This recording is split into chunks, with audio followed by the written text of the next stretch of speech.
Hi everyone, आज हम आपको क्लास 10th के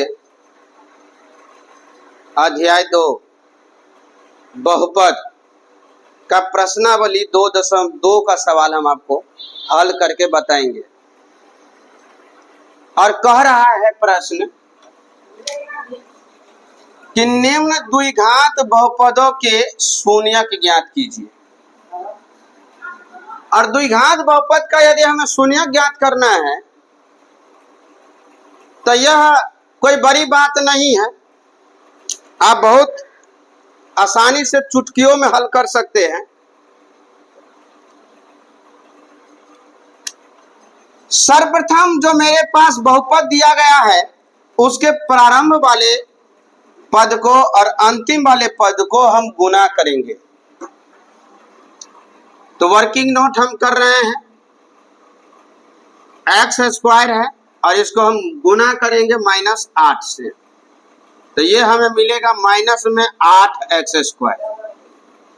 अब हम इसे पुनः दो भागों में बांटेंगे और इस हिसाब से बांटेंगे कि ये हमें माइनस में 8x स्क्वायर दोनों को गुना करने पर हो जाए और बीच में जो पद है मेरे पास -2x वो जोड़ने और घटाने पर मेरे पास आ जाए। तो इसके लिए हम 2 को 4 से यदि गुना करें तो 2 चौके 8 हो जाएगा और x को x से गुना करें तो x स्क्वायर हो जाएगा। और यहां अब हमें जोड़ने या घटाने पर -2 लाना है, तो हम करेंगे ये कि इस वाले पद को माइनस कर देंगे और इस वाले पद को प्लस कर देंगे।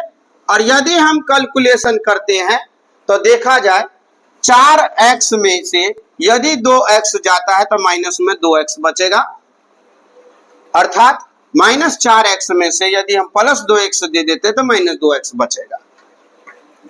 तो यहाँ x स्क्वायर रहेगा, इसके जगह पर -2x को हटा करके हम अब लिखेंगे प्लस में 2x माइनस में 4x और माइनस में 8। अब हम क्या करेंगे, ये दोनों पद में से कॉमन निकालेंगे, अर्थात उभयनिष्ठ निकालेंगे कि हमें दोनों पद में क्या कॉमन मिल रहा है। तो आप देखते होइएगा कि यहाँ x है और यहाँ भी x है, यहाँ 2 के पहाड़ा में आता है लेकिन यहाँ नहीं है। तो हमें कॉमन जो मिल रहा है केवल 2 मिल रहा है, सॉरी x मिल रहा है। तो हम x निकाल लिए, तो यहाँ x स्क्वायर में से x निकालने के बाद x और प्लस में 2। अब यहाँ जो मेरे पास है देखा जाए इस दोनों में अब हम उभयनिष्ठ निकालते हैं अर्थात कॉमन निकालते हैं। तो यहाँ 4 के पहाड़ा में है और ये भी 4 के पहाड़ा में है, तो हमने 4 कॉमन निकाला। तो जब -4 निकाल लिए तो यहाँ केवल x बचेगा और माइनस जब हम निकाल चुके हैं तो यहाँ प्लस बचेगा और ये 4 दूनी 8 होता है तो यहाँ पर 2 होगा। अब मेरे पास देखने वाली चीज यह है कि ब्रैकेट के अंदर में जो 2 पद हमें मिला है यहाँ और यहाँ, ये दोनों यदि समान है तो मेरा गुणनखंड सही हो रहा है। हम क्या करेंगे, x और -4 को इकट्ठा कर लेंगे और x + 2 को एक जगह दोनों के बदले में लिख देंगे। अब हम यहाँ क्या कर रहे हैं कि x - 4 को हम ऐसे भी लिख सकते हैं, यदि x - 4 बराबर 0 है तथा x + 2 बराबर में 0 है, तब हमें x बराबर में ये माइनस में यदि 4 है और उस पक्ष में ले जाएंगे तो प्लस हो जाएगा, तथा x का जो यहाँ पर x के साथ प्लस में 2 है और यदि +2 को हम बराबर के उस पक्ष में ले जाते हैं तो हमें -2 मिलेगा। तो अतः 2 शून्यक जो हमें मिला है, 2 शून्यक, पहला है 4 और दूसरा है -2 है। तो ये मेरा जो है आंसर हो गया। अब दूसरा प्रश्न है t² - 15। t² minus 15। इसका भी हमें शून्य ज्ञात करना है। तो यहां पर देखिए, यहां 3 पद था लेकिन यहां 2 पद है। तो आप इसको 2 तरीके से बना सकते हैं।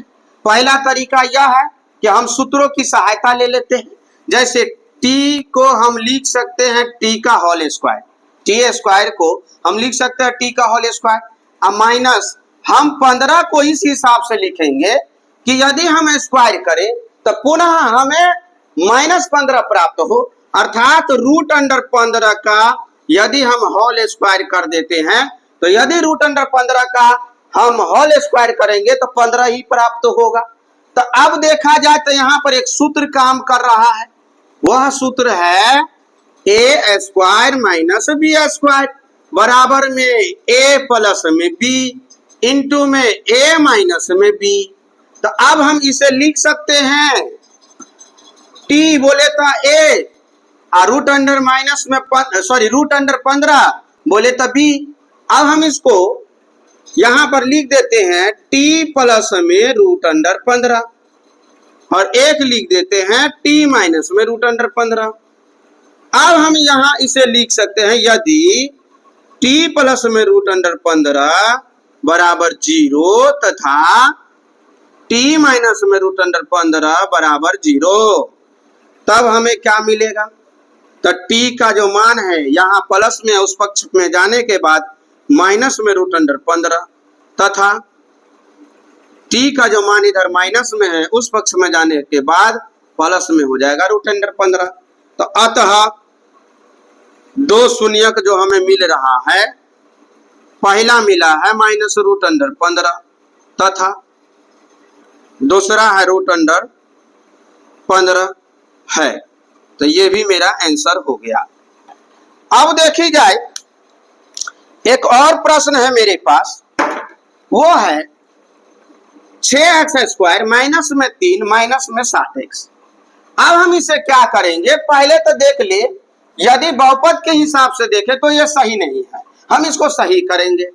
6x स्क्वायर माइनस में 7x और माइनस में 3। अब क्रम के हिसाब से यह सही हो गया। अब हम इसे क्या करेंगे कि शुरू वाले पद को आखिरी वाले पद से गुना करेंगे। तो आ रहा है हमें गुना करने के बाद माइनस 18x स्क्वायर, इसे 2 भागों में तोड़ेंगे और इस हिसाब से तोड़ेंगे कि दोनों गुना करने पर माइनस 18x स्क्वायर आ जाए और जोड़े और घटाएं तो बीच वाला जो पद है वो कितना है, माइनस में 7x, वो हमें आ जाए। तो हम क्या करेंगे? देखा जाए तो 2 के पहाड़ा यदि 9 बार पढ़ते हैं तो 18 हो जाता है और 9 में से 2 घटा दे तो 7 हो जाता है। इसे माइनस कर दे, इसे प्लस कर दे तो प्लस और माइनस माइनस हो जाएगा। इसमें x लगा दे, इसमें x लगा दे तो x स्क्वायर हो जाएगा। तो अब मेरे पास यहाँ 6x स्क्वायर रहेगा और ये 7x को अब हम लिखेंगे प्लस में 2x और माइनस में 9x और माइनस में 3। अब दोनों में हम उभयनिष्ठ निकालेंगे यानी कॉमन लेंगे। तो देखा जाए 2 के पारा में ये भी है, 2 के पारा में ये भी है, तो 2 हमें कॉमन मिला। साथ ही x इसमें भी है, x इसमें भी है, तो x ले लिए। तो अब मेरे पास 2 यदि हम ले लिए तो 2 के पारा में 6 कितने मर्तबा आएगा? तो 3 बार में। और x स्क्वायर में x निकाले तो x बचेगा और 2x का यदि 2x हम निकाल ही लिए तो 2x कितना मर्तबा में आएगा, यानी कितना बार में आएगा? तो 1 बार में आएगा। अब देखा जाए इसमें x है, इसमें x नहीं है, लेकिन इसमें 3 है, इसके पहाड़ा में भी 3 आ रहा है और यहाँ 3 से भी आ रहा है। तो हम क्या करेंगे? 3 माइनस कॉमन में ले ले, तो माइनस 3 कॉमन में, तो माइनस 3 निकाल लिए। तो अब मेरे पास 3 तिया 9 यानी 3x बचा और माइनस निकाल लिए तो यहाँ क्या हो जाएगा? प्लस हो जाएगा और 3 के पहाड़ा में 3 1 मर्तबा आएगा। अब यहाँ पर 2x माइनस 3 इकट्ठा कर देंगे और ये दोनों के बदले में हम 1 लिखेंगे, 1 ही लिखेंगे। और इससे पहले हम आपको बताए हैं कि यदि ब्रैकेट के अंदर में दोनों मेरा सेम है तो सही, अन्यथा गलत है। अब हम क्या करेंगे? इसे लिख सकते हैं यदि 2x माइनस 3 बराबर 0 तथा 3x प्लस 1 बराबर में 0। तो अब इसी को हम लिख सकते हैं 2x बराबर में ये माइनस 3 है उस साइड ले गए तो प्लस में 3 तथा 3x प्लस में 1 है, यदि उस पक्ष में ले जाते तो माइनस में 1, या अब x रख लेते हैं तो 3 और ये गुना में है 2 तो छूटेगा तो भाग में जाएगा, तथा फिर x का मान जो है -1 है, यदि अभी ये गुना में है छुड़ाते हैं उस पक्ष में ले जाते हैं तो ये भाग में हो जाएगा। तो अतः दो शून्यक जो हमें प्राप्त हो रहा है वो हो रहा है 3/2 तथा -1/3 है। तो यदि आपको यह मेरा वीडियो अच्छा लगा है तो क्लास 10th के जितने भी छात्र हैं जो वर्ष 2025 में वार्षिक परीक्षा देंगे, आप हमसे जुड़े। मैं आपसे वादा करता हूं कि मैथ में आपको अच्छे अंक दिलाने का हम प्रयत्न करेंगे। धन्यवाद।